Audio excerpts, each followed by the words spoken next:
our school was started with the mother's blessings and with the mother's message to the school. And the message was, a new light has appeared upon earth. Let this new school opened today be guided by it.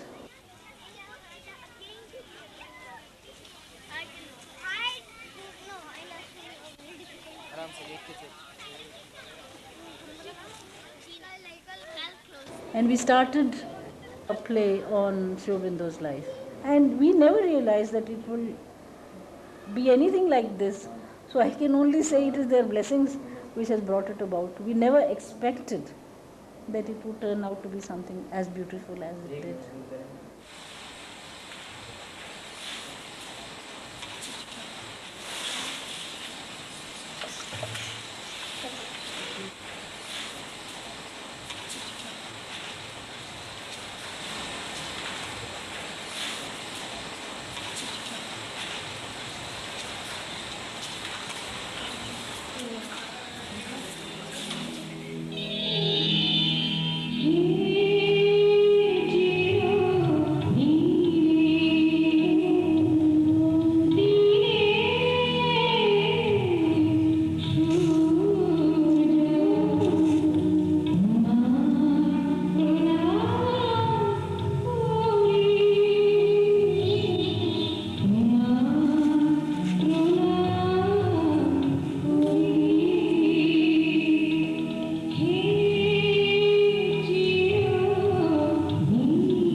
Well, the whole exercise, right, starting from the script writing to directing, was actually an education for me.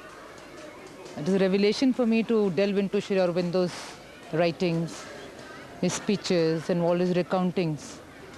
I've heard a lot about Sri Aurobindo. Could you please tell me more about him, ma'am? He was a revolutionary, a master, a yogi, and a visionary. All this in one man? Yes. We began more than 100 years ago. Sri Aurobindo was the third child of Swarnlata and Dr. K.D. Ghosh. My sons must grow up on the English soil, breathing only English air. They must learn English and grow up like all other English children do. So shall it be, Dr. Ghosh. So indeed shall it be. I shall endeavor to do so to the best of my ability. And no touch of Indian thought or culture. Mind you, the sloth and superstition of India must not affect my children. I shall ensure these adorable children of yours grow up in an absolutely English environment. What are your names? I am Vinoy. Vinoy Manohar. He is my youngest son, Ackroyd. Ackroyd? But that's not an Indian name. Sir, my name is in fact Aurobindo Ghosh. Or always lotus. In our country, lotus is the symbol of beauty and divinity. Indeed, he's as lovely as a lotus, gentle and shy.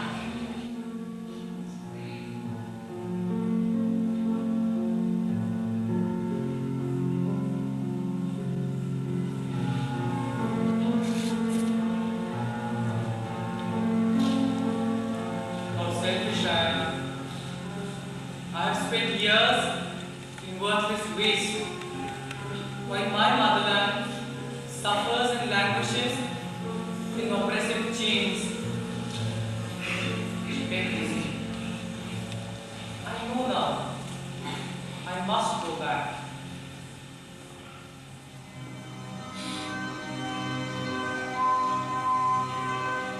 And lo, what a marvelous experience. peace.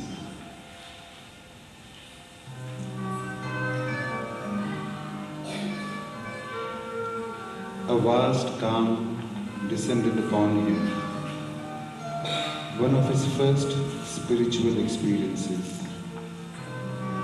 It all came unasked.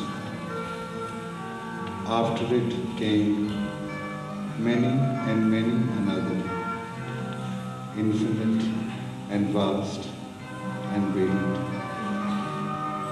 This was just the beginning of his long spiritual life.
Then, as we started working with the children, the whole story kept on evolving.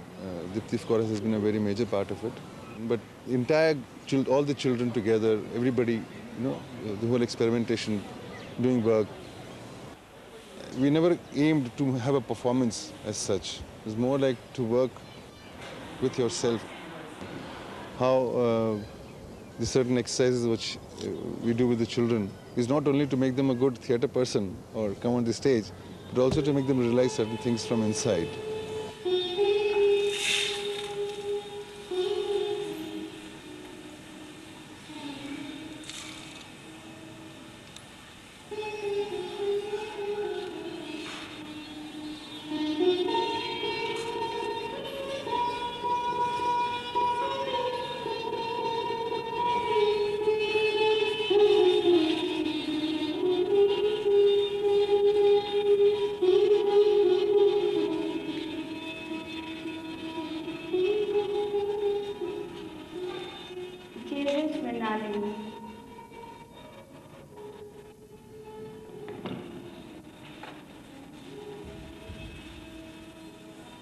I have received your letter of the 24th of August.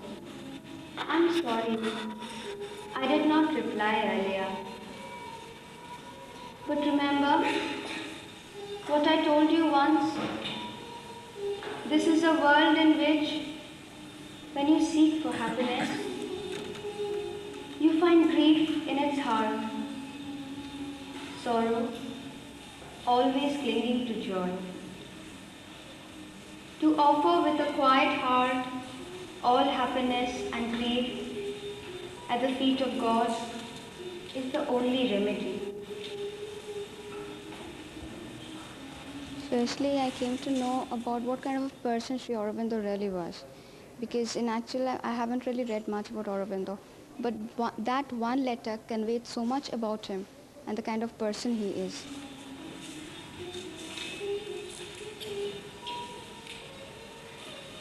Mine is not the same field of action, the same purpose in life, the same mental attitude as that of people today in this country. I am in every respect different from them, out of ordinary. Perhaps you know what ordinary men say of an extraordinary view and endeavor. To them, it is madness. It was really marvelous. I mean, his thoughts. You know, there are places he says, I have three madnesses. The first is that I firmly believe that whatever virtue, talent, wealth, everything is, everything is God. If God exists, then there must be some way to experience his existence and realizing his presence. However hard the path, I am resolved to follow it. I would like to take you along also.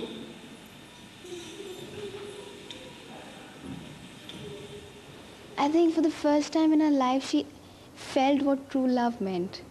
You know, she felt that although he's distant, although he's very far, and although he's not with her, he loves her as much.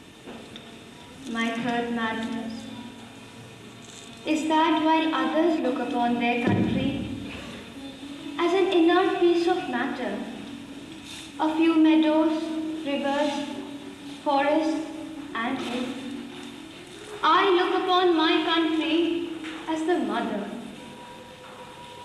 What would a son do if a demon sat on his mother's breast and started sucking her blood? Would he quietly sit down to his dinner, amuse himself with his wife and children, or would he rush out to deliver his mother? Now, I ask you, what are you going to do in this connection? The wife is the Shakti, the strength of her husband. Will you diminish the strength of your husband by indifference, or redouble it by your sympathy and encouragement? You will say, what can an ordinary woman like me do in these great matters? I have no strength of mind, no intelligence.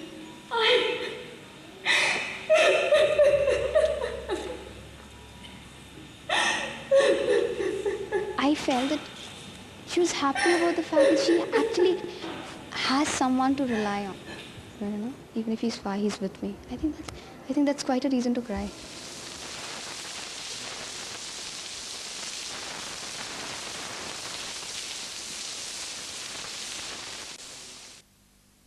We have abandoned Shakti and have therefore abandoned Vai Shakti. India must shake off her lethargy and rise to her full stature. She is not a piece of earth, nor a fiction of the mind. She is a mighty Shakti. The Shakti we call India, Bhavani Bharati, is a living unity of the Shaktis of 300 million people. India cannot perish. Our race cannot become extinct, because among all the divisions of mankind, it is to India that is reserved the highest and the most splendid destiny. It is she who must send forth from herself the future religion of the entire world. We are iron upon his anvil, and the blows are showering upon us.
for us is our master. We try to get as much influenced by his life because his life is such a life where he was revolutionary. He did so many things in one life. So that was really amazing. I think as of I know him, he's a very good writer, and I want to read the Savitri. I've read poems like Love and Death, Who, and which was Invitation. As a poet, I think he's a marvelous. He's someone important. He's someone special. Well,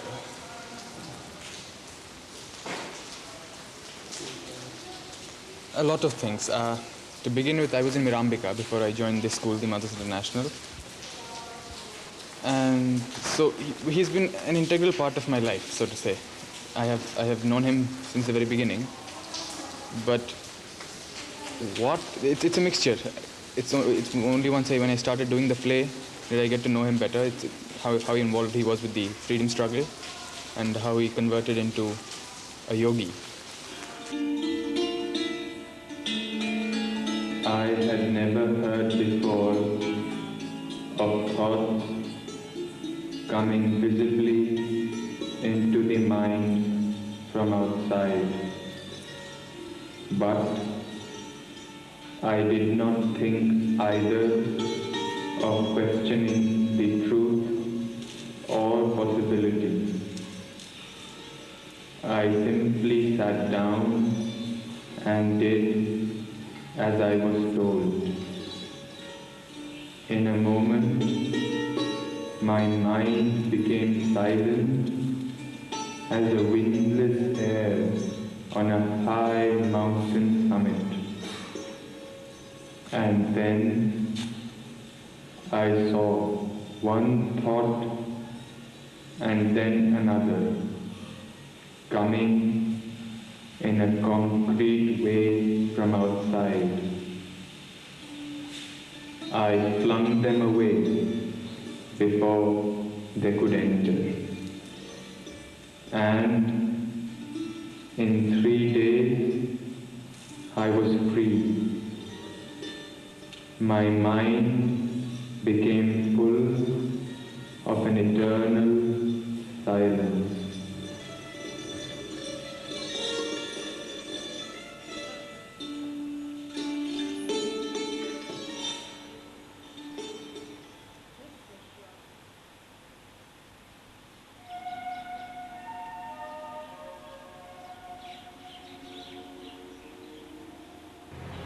These children who did the play, for example, today they may not be able to tell you what effect it has had on their life.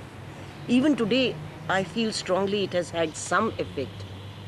But ultimately it will show much later in life when they grow up and they start understanding. What we try to give to the child is a spiritual base, and its effect is not always seen while the child is at school. He has too many things to learn, too many distractions, and also this kind of serious things the children are not interested at this age. But I feel that it's only a seed that is planted, and wherever there is a little bit of a psychic opening or a contact, then later in life it's bound to have its effect on the child.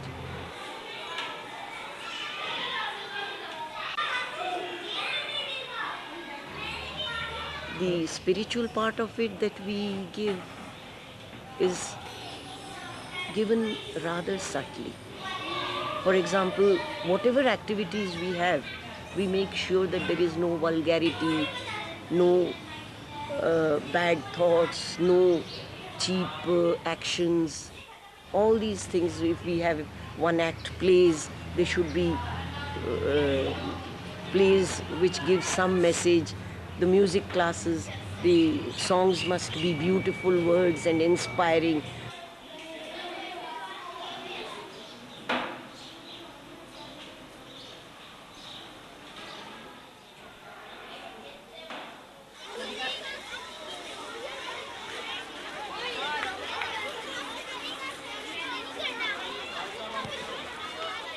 The minute you step into the gate, people who have never been to this campus, who know nothing about Mother and Sri Aurobindo, the minute they step into this campus, they say there is something strongly vibrant here, very peaceful.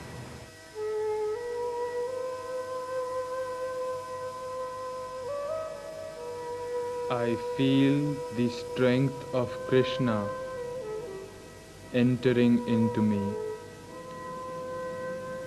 The jail is no longer the high walls that I am imprisoned in. It is Vasudev who surrounds me. It is Vasudev, Sri Krishna, who I see standing there and holding me in his shade. I look at the bars of my cell. I see Vasudev. It is Narayan who is guarding and standing sentry over me.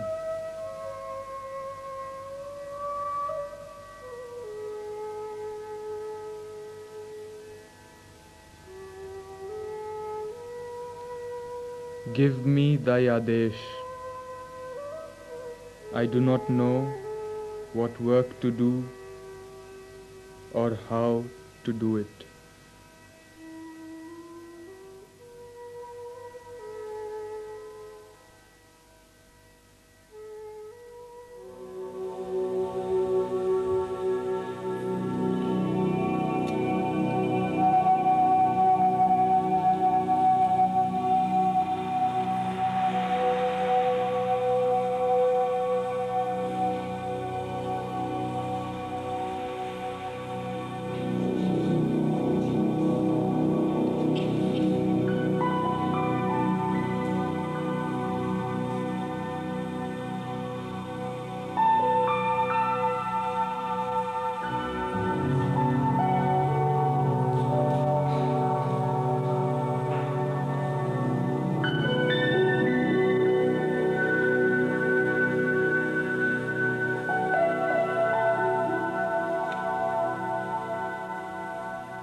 The Lord has descended into the physical today.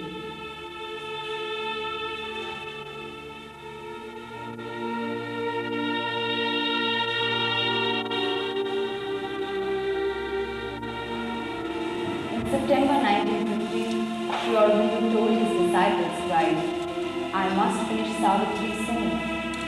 These words found a meaning on 5th December 1950. In the early hours of his day, the Master withdrew from his body and took Mahasamadhi.